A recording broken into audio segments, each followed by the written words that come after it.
Hello all, welcome to Creative I A S Academy. Creative I A S ಎಕ್ಸ್ಪ್ಲೇನ್ನ ಅಡಿಯಲ್ಲಿ ಇರ್ತಕ್ಕಂಥ ಈ ದಿನದ ಟಾಪಿಕ್ ಯಾವುದು ಅಂತ ನೋಡ್ಕೊಳ್ಳೋದಾದರೆ, ನಮಗೆ ಆಲ್ರೆಡಿ ಗೊತ್ತಿದೆ ಯುನೆಸ್ಕೋ ವರ್ಲ್ಡ್ ಹೆರಿಟೇಜ್ ಸೈಟ್ಸ್ ಅಂತೇಳಿ ತುಂಬ ಇಂಪಾರ್ಟೆಂಟ್ ಆಗಿರ್ತಕ್ಕಂಥದ್ದು. ಈಗ ಆಲ್ರೆಡಿ ಇಂಡಿಯಾದಲ್ಲಿ 43 ಯುನೆಸ್ಕೋ ವರ್ಲ್ಡ್ ಹೆರಿಟೇಜ್ ಸೈಟ್ಸ್ಗಳನ್ನು ಡಿಕ್ಲೇರ್ ಮಾಡಿರ್ತಕ್ಕಂಥದ್ದು. ಈ ದಿನ ನಾವು ಈ 43 ಯುನೆಸ್ಕೋ ವರ್ಲ್ಡ್ ಹೆರಿಟೇಜ್ ಸೈಟ್ಗೆ ಸಂಬಂಧಪಟ್ಟಂತೆ ಡಿಸ್ಕಸ್ ಮಾಡ್ಕೊಳ್ತಾ ಹೋಗೋಣ. ನಮಗಾಗಲೇ ಗೊತ್ತಿದೆ UPSCಯಲ್ಲಿ ನಮಗೆ GS1ನಲ್ಲಿ ಒಂದು ಸಬ್ಜೆಕ್ಟ್ ಬರುತ್ತೆ, ಆರ್ಟ್ ಆ್ಯಂಡ್ ಕಲ್ಚರ್ ಅಂತಕ್ಕಂತಹ ಒಂದು ಸಬ್ಜೆಕ್ಟು. ಇದು ನಮಗೆ ಸಿಲೆಬಸ್ಸಲ್ಲಿ ಇರೋದ್ರಿಂದ ಆರ್ಟ್ ಆ್ಯಂಡ್ ಕಲ್ಚರ್ ಬಗ್ಗೆ ಸ್ಟಡಿ ಮಾಡೋದು ಎಸೆನ್ಷಿಯಲ್ ಆಗುತ್ತೆ. ಅದೇ ರೀತಿಯಾಗಿ KS ಅಲ್ಲೂ ಕೂಡ GS1ನಲ್ಲಿ ಕೆಲವೊಂದು ಆರ್ಟ್ ಆ್ಯಂಡ್ ಕಲ್ಚರ್ ರಿಲೇಟ್ ಆಗಿರ್ತಕ್ಕಂತಹ ಅಂಶಗಳು ಕೂಡ ಇದೆ. ಅದರ ಜೊತೆಗೆ ನಮಗೆ ಇನ್ನೊಂದು ಸಿಲೆಬಸ್ಸಲ್ಲಿದೆ, ಯಾವುದರಲ್ಲಿ KPSCಯಲ್ಲಿ ಕೊಟ್ಟಿರ್ತಕ್ಕಂಥ KPSC KS ಅಲ್ಲಿ ಕೊಟ್ಟಿರ್ತಕ್ಕಂಥ ಒಂದು ಸಿಲೆಬಸ್ ಇನ್ನೊಂದು ಏನಂತ ನೋಡ್ಕೊಂಡಾಗ, ಕರ್ನಾಟಕದಲ್ಲಿರುವಂತಹ ಯುನೆಸ್ಕೋ ವರ್ಲ್ಡ್ ಹೆರಿಟೇಜ್ ಸೈಟ್ಸ್ಗಳ ಬಗ್ಗೆ ಮಾಹಿತಿಯನ್ನು ತಿಳ್ಕೊಳ್ಬೇಕಾಗಿರ್ತಕ್ಕಂಥದ್ದು ಇದು ಸಿಲೆಬಸ್ಸಲ್ಲಿದೆ. ಆದುದರಿಂದ ನಾವು ಇದ್ರ ಬಗ್ಗೆ ನಾವು ತಿಳ್ಕೊಳ್ಳೇಬೇಕು. ಈಗ ಆಲ್ರೆಡಿ ನಮಗೆ ಹಂಪಿ ಬಗ್ಗೆ ಕ್ವಶನ್ ಆಗಿದೆ, ರೈಟ್? ಅರ್ಥ ಆಗ್ತಿದೆ ನಿಮಗೆಲ್ಲ. ಜೊತೆಗೆ ಪಟ್ಟದಕಲ್ಲು ಬಗ್ಗೆ ಕ್ವಶನ್ ಆಗಿದೆ, ರೈಟ್? ಜೊತೆಗೆ ಹೊಯ್ಸಳ ಸಾಮ್ರಾಜ್ಯದವರು ಕಟ್ಟಿಸಿರ್ತಕ್ಕಂತಹ ಟೆಂಪಲ್ಸ್ಗಳೇನಿದ್ದಾವಲ್ಲ, ಇದ್ರ ಮೇಲೆ ನಿಮಗೆ ಎಕ್ಸ್ಟ್ರಾ ಕ್ವಶನ್ ಆಗುವಂಥ ಚಾನ್ಸಸ್ ಇದೆ.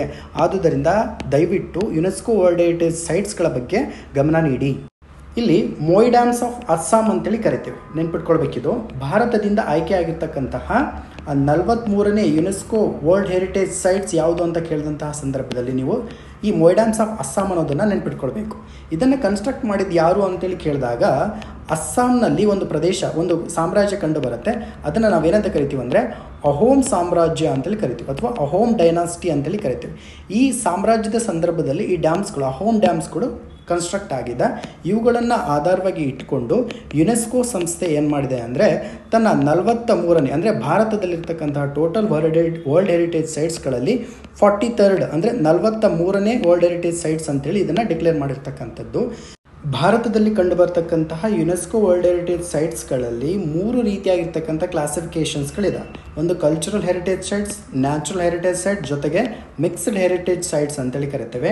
ಟೋಟಲ್ ಈ ಕಲ್ಚರಲ್ ಹೆರಿಟೇಜ್ ಸೈಟ್ಸ್ಗಳಲ್ಲಿ ಎಷ್ಟು ಸೈಟ್ಸ್ಗಳಿದ್ದಾವೆ ಅಂತ ನೋಡ್ಕೊಂಡಾಗ 35 ಇದೆ. ಆ್ಯಕ್ಚುಲಿ ಇದು ಅಪ್ಡೇಟ್ ಆಗ್ತಾ ಇರುತ್ತೆ, ಕರೆಂಟ್ ಅಫೇರ್ಸಲ್ಲಿ ನೀವು ನೋಡ್ಕೊಳ್ತಾ ಇದನ್ನು ಅಪ್ಡೇಟ್ ಮಾಡ್ಕೊಳ್ತಾ ಇರಬೇಕು.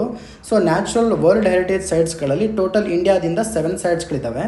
ಜೊತೆಗೆ ಮಿಕ್ಸ್ಡ್ ವರ್ಲ್ಡ್ ಹೆರಿಟೇಜ್ ಸೈಟ್ಸ್ಗಳಲ್ಲಿ ಭಾರತದಿಂದ ಒಂದೇ ಒಂದು ಸೈಟ್ಸ್ ಇದೆ. ಆ ಒಂದೇ ಒಂದು ಸೈಟ್ನ ಹೆಸರು ಯಾವುದು ಗೊತ್ತಿದೆ ನಿಮಗೆ? ಅದರ ಹೆಸರು ಕಾಂಚನಜುಂಗ ನ್ಯಾಷನಲ್ ಪಾರ್ಕ್ ಅಂತೇಳಿ ಕರಿತೀವಿ, ನೆನ್ಪಿಟ್ಕೊಳ್ಳಿ, ತುಂಬ ಇಂಪಾರ್ಟೆಂಟ್ ಇದು. ಸೊ ನೋಡಿ, ಕಲ್ಚರ್ ಹೆರಿಟೇಜ್ ಅಂದ ತಕ್ಷಣ ನಿಮಗೆ ಆಗ್ರಾ ಫೋರ್ಟ್ ಆಗಿರ್ಬೋದು, ರೈಟ್? ಕಾಕತೀಯ ರುದ್ರೇಶ್ವರ ಟೆಂಪಲ್ಗಳಾಗಿರ್ಬೋದು, ರೈಟ್? ನಂತರದಲ್ಲಿ ಜೈಪುರ್ ಸಿಟಿ ಆಗಿರ್ಬೋದು, ಇತ್ತೀಚೆಗೆ ಸಿಕ್ಕಿರ್ತಕ್ಕಂಥದ್ದು, ಮಹಾಬೋಧಿ ಟೆಂಪಲ್ ಕಾಂಪ್ಲೆಕ್ಸ್ ಆಗಿರ್ಬೋದು, ಖಜುರಾಹೋ ಟೆಂಪಲ್ಸ್ ಆಗಿರ್ಬೋದು, ಅಥವಾ ಹುಮಾಯೂನ್ ಗೋರಿ ಆಗಿರ್ಬೋದು, ಜೊತೆಗೆ ಹಿಲ್ ಫೋರ್ಟ್ಸ್ ಆಫ್ ರಾಜಸ್ಥಾನ್ ಆಗಿರ್ಬೋದು, ಜೊತೆಗೆ ಗ್ರೂಪ್ ಮಾನ್ಯುಮೆಂಟ್ಸ್ ಆಫ್ ಪಟ್ಟದಕಲ್ ಆಗಿರ್ಬೋದು, ಎಲ್ಲವೂ ಕೂಡ ನಿಮಗೆ ಕಲ್ಚರಲ್ ಹೆರಿಟೇಜ್ ಸೈಟ್ಸಲ್ಲಿ ಬರುತ್ತೆ. ಇದೊಂದು ಲಿಸ್ಟ್ ಒಂದು ಬಾರಿ ನೀವು ನೋಡ್ಕೊಳ್ಳಿ, ರೈಟ್? ನಂತರದಲ್ಲಿ ನ್ಯಾಚುರಲ್ ಹೆರಿಟೇಜ್ ಸೈಟ್ಸ್ ಅಂತ ನೋಡ್ಕೊಂಡಂತಹ ಸಂದರ್ಭದಲ್ಲಿ ಗ್ರೇಟ್ ಹಿಮಾಲಯನ್ ನ್ಯಾಷನಲ್ ಪಾರ್ಕ್ ಆಗಿರ್ಬೋದು, ಕಾಜಿರಂಗ ನ್ಯಾಷನಲ್ ಪಾರ್ಕ್, ಕೇವಲಾಡಿಯಾ ಗಾನ, ಮನಾಸ್ ನ್ಯಾಷನಲ್ ಪಾರ್ಕ್, ಜೊತೆಗೆ ನಂದಾದೇವಿ ನ್ಯಾಷನಲ್ ಪಾರ್ಕ್, ಇವೆಲ್ಲವೂ ಕೂಡ ನಮ್ಮ ಲಿಸ್ಟಲ್ಲಿ ಬರುತ್ತೆ. ಎಲ್ಲಿ? ನ್ಯಾಚುರಲ್ ವರ್ಲ್ಡ್ ಹೆರಿಟೇಜ್ ಸೈಟ್ಸಲ್ಲಿ ಈ ರೀತಿಯಾದ ಕ್ಲಾಸಿಫಿಕೇಷನ್ಸನ್ನು ನೀವು ಗಮನಿಸ್ಕೊಳ್ಬೇಕು. ಇದರ ಜೊತೆಯಲ್ಲಿ 41 ಮತ್ತು 42ನೇ ಯುನೆಸ್ಕೋ ವರ್ಲ್ಡ್ ಹೆರಿಟೇಜ್ ಸೈಟ್ಗಳ ಹೆಸರು ಕೂಡ ನಮಗೆ ಗೊತ್ತಿರಬೇಕಾಗತ್ತೆ. ಸೊ ಮೊದಲನೇದು ಈ 41st ಯಾವುದು ಅಂತ ನೋಡ್ಕೊಂಡಾಗ ಶಾಂತಿನಿಕೇತನ ಅಂತ ಒಂದು ಪ್ಲೇಸ್ ಬರುತ್ತೆ, which was established by Rabindranath Tagore. ಇದು ಕೂಡ ನಮಗೆ 41st ಪ್ಲೇಸಲ್ಲಿ ಸಿಕ್ಕರೆ, 42nd ಪ್ಲೇಸಲ್ಲಿ ಯಾವುದು ಸಿಗುತ್ತೆ ಅಂದರೆ, ನೋಡಿ, ನಿಮಗೆ ಹೊಯ್ಸಳ ಸಾಮ್ರಾಜ್ಯದವರು ಕೆಲವೊಂದು ದೇವಾಲಯಗಳನ್ನು ಸ್ಥಾಪನೆ ಮಾಡ್ತಾರೆ. ಓಕೆನಾ? ಯಾವ ಪ್ರದೇಶದಲ್ಲಿ ಅಂತ ನೋಡ್ಕೊಂಡಾಗ ಬೇಲೂರು ಆಗಿರ್ಬೋದು, ಜೊತೆಗೆ ಹಳೆಬೀಡು ಆಗಿರ್ಬೋದು, ಈ ಪ್ರದೇಶದಲ್ಲಿ ಸೋಮನಾಥಪುರದಲ್ಲಿ ಕೆಲವೊಂದು ದೇವಾಲಯಗಳನ್ನು ಕಟ್ಟಿಸ್ತಾರೆ, ಟೆಂಪಲ್ಸ್ಗಳನ್ನು ಕಟ್ಟಿಸ್ತಾರೆ. ಇವುಗಳಿಗೆ 42nd ಯುನೆಸ್ಕೋ ವರ್ಲ್ಡ್ ಹೆರಿಟೇಜ್ ಸ್ಟೇಟಸನ್ನು ಕೊಡಲಾಗಿರುವಂಥದ್ದು. ಇವೆರಡೂ ಕೂಡ ಇಂಪಾರ್ಟೆಂಟು, ನೆನ್ಪಿಟ್ಕೊಳ್ಳಿ. ಈ ಒಂದು ಇಮೇಜ್ ಮುಖಾಂತರ ನೀವು ಗಮನಿಸ್ಬೋದು, ವರ್ಲ್ಡ್ ಹೆರಿಟೇಜ್ ಸೈಟ್ಸ್ಗೆ ಸಂಬಂಧಪಟ್ಟಿರ್ತಕ್ಕಂತಹ ಕೆಲವೊಂದು ಎಂಬ್ಲಮ್ಸ್ಗಳು, ಕೆಲವೊಂದು ಸೈಟ್ಸ್ಗಳನ್ನು ಇಲ್ಲಿ ಕೊಡಲಾಗಿದೆ. ಹೊಯ್ಸಳ ಎಂಬ್ಲಮ್ನ ನೋಡ್ಬೋದು ಇಲ್ಲಿ, ಜೊತೆಗೆ ಶಾಂತಿನಿಕೇತನ ಕೂಡ ನೋಡ್ಬೋದು.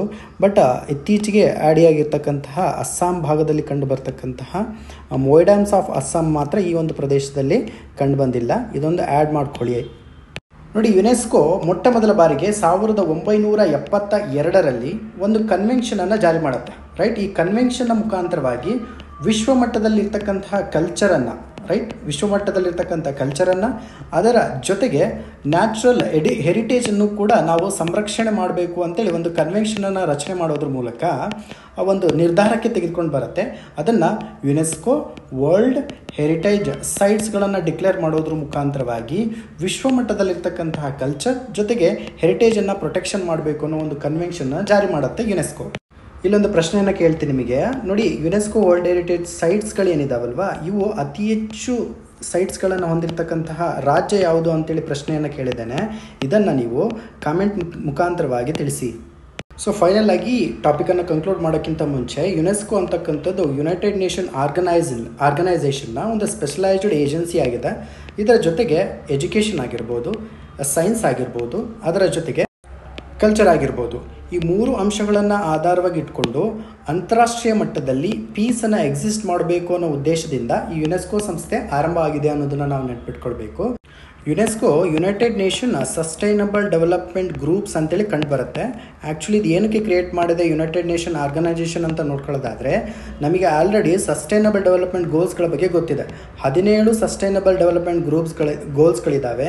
ಇವುಗಳನ್ನು ಅಚೀವ್ ಮಾಡೋದಕ್ಕೋಸ್ಕರ ಯುನೈಟೆಡ್ ನೇಷನ್ ಸಸ್ಟೈನಬಲ್ ಡೆವಲಪ್ಮೆಂಟ್ ಗ್ರೂಪನ್ನು ಸ್ಟಾರ್ಟ್ ಮಾಡಿದೆ. ಇದರ ಮೆಂಬರ್ ಆಗಿ ಯುನೆಸ್ಕೋ ಸಂಸ್ಥೆಯೂ ಕೂಡ ಪಾತ್ರ ವಹಿಸುತ್ತದೆ ಅನ್ನೋದನ್ನು ನಾವು ನೋಡ್ಕೊಳ್ಬೋದು. ಸೊ ಮುಂದುವರೆದಂತೆ ಇದರ ಕೇಂದ್ರ ಕಚೇರಿ ಎಲ್ಲಿದೆ ಅಂತ ನೋಡಿದಂತಹ ಸಂದರ್ಭದಲ್ಲಿ ಇದು ಪ್ಯಾರಿಸಲ್ಲಿ ಲೊಕೇಟ್ ಆಗಿರ್ತಕ್ಕಂಥದ್ದು. ಸೊ ಇದರಲ್ಲಿ ಪ್ರಪಂಚಾದ್ಯಂತವಾಗಿ 50 ಆಫೀಸಸ್ಗಳು ಇದ್ದಾವೆ. ಇದರ ಮೆಂಬರ್ ಕಂಟ್ರೀಸ್ಗಳು ಎಷ್ಟು ಇದೆ ಅಂತ ನೋಡ್ಕೊಂಡಾಗ 193 ಮೆಂಬರ್ ಕಂಟ್ರೀಸ್ಗಳು ಇದ್ದಾವೆ. ಇಲ್ಲಿ ಇನ್ನೊಂದು ಪ್ರಮುಖವಾಗಿರ್ತಕ್ಕಂಥ ಅಂಶವನ್ನು ನೆನ್ಪಿಟ್ಕೊಳ್ಳಿ. ಈ 3 ರಾಷ್ಟ್ರಗಳೇನಿದಾವಲ್ಲ, ಈ 3 ಕಂಟ್ರೀಸ್ಗಳೇನಿದಾವಲ್ಲ, ಆ್ಯಕ್ಚುಲಿ ಇವು ಯುನೆಸ್ಕೋ ಮೆಂಬರ್ ಕಂಟ್ರೀಸ್ಗಳು. ಆದರೆ ಯುನೈಟೆಡ್ ನೇಷನ್ ಆರ್ಗನೈಸೇಷನ್ ಇದೆಯಲ್ಲ, ಅದರ ಮೆಂಬರ್ ಕಂಟ್ರೀಸ್ಗಳು ಇವು ಅಲ್ಲ ಅನ್ನೋದು ನೆನ್ಪಿಟ್ಕೊಳ್ಬೇಕು. The member countries of UNESCO but not member countries of United Nation Organisation. ಅವುಗಳು ಯಾವುದಂತ ನೋಡ್ಕೊಂಡಾಗ ಯುನೆಸ್ಕೋ, ಕುಕ್ ಐಲ್ಯಾಂಡ್, ನ್ಯೂ ಮತ್ತು ಪ್ಯಾಲೆಸ್ತೇನ್ ಅನ್ನೋದನ್ನು ನೆನ್ಪಿಟ್ಕೊಳ್ಳಿ.